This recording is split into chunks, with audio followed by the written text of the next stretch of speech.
Good afternoon. In a few moments, Doug and I will plant a tree here on the grounds of the residence of the Vice President of the United States. And we dedicate this tree to the 1,200 innocent souls in an act of pure evil on October 7, 2023, who were massacred by Hamas terrorists. 46 of our fellow Americans were killed in this brutal terrorist attack, including a singer from Missouri who died shielding her son from bullets, an academic and peace activist who studied in Seattle and who was the grandson of Holocaust survivors, and a dancer from California who was killed alongside her fiancé while attending the Nova Music Festival. I am devastated by the pain and loss that occurred on October 7, and Doug and I pray for the family and loved ones of all of those who were lost, and may their memories be a blessing. Today, I know many Jews will be reciting and reflecting on the Jewish prayer for mourning, the Kaddish. The words of the prayer are not about death. It is a prayer about our enduring belief in God, even in our darkest moments. So as we reflect on the horrors of October 7, let us please be reminded that we cannot lose faith.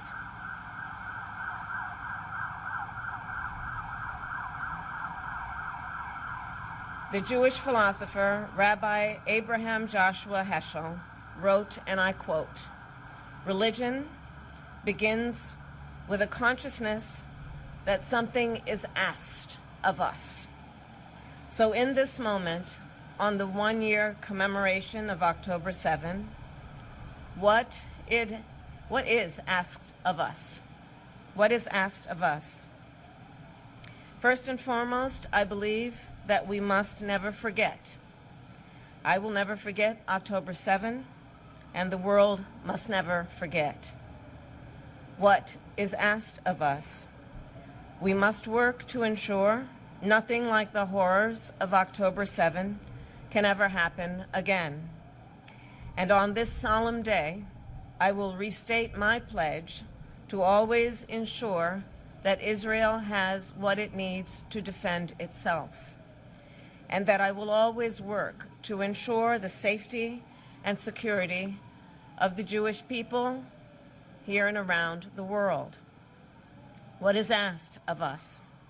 We must reunite the hostages held in Gaza with their families, and I will never stop fighting for the release of all the hostages, including the American citizens, living and deceased. Omer, Idan, Sagi, Keith, Judy, God, and Ite. What is asked of us? We must uphold the commitment to repair the world, an idea that has been passed on throughout generations of the Jewish people and across many faiths. And to that end, we must work to relieve the immense suffering of innocent Palestinians in Gaza who have experienced so much pain and loss over the year. What is asked of us? We must continue to see light amidst the darkness. As the late Rabbi Jonathan Sacks said, "A people that can walk through the valley of the shadow of death and still rejoice is a people that cannot be defeated by any force or fear." That is why today we plant a pomegranate tree, which in Judaism is a symbol of hope and righteousness.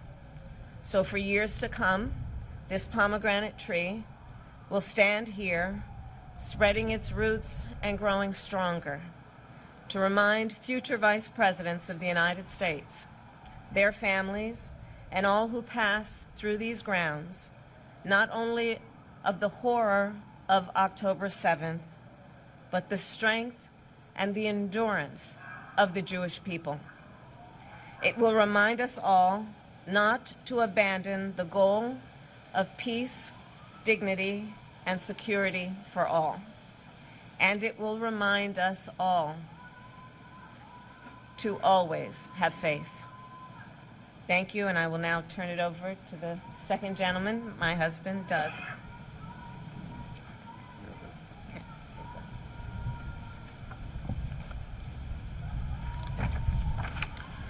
Thank you.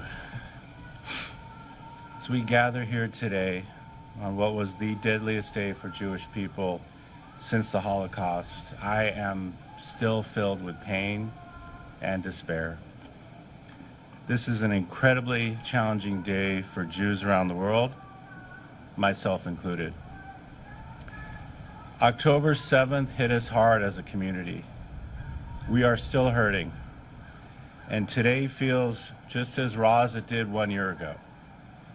What happened on October 7th is seared into our souls.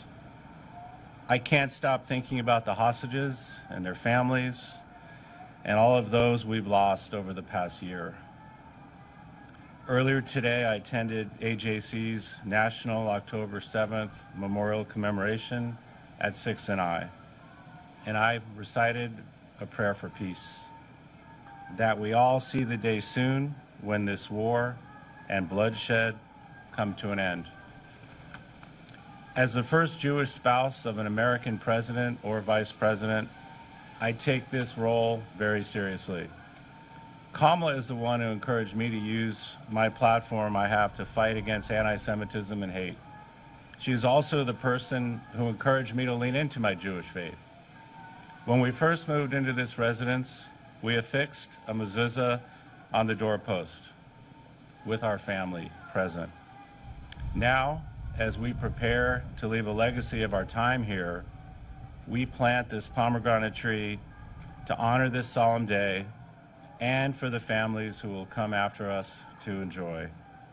This is the first tree we've planted since we moved in here, and it'll be the first fruit tree ever planted by a second family at the residence.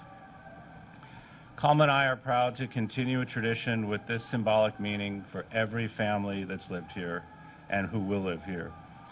And it is especially meaningful to me that this property will now always commemorate the pain of the Jewish people, as well as the resilience and hope of the Jewish people. May the memories of those we've lost be a blessing. Thank you.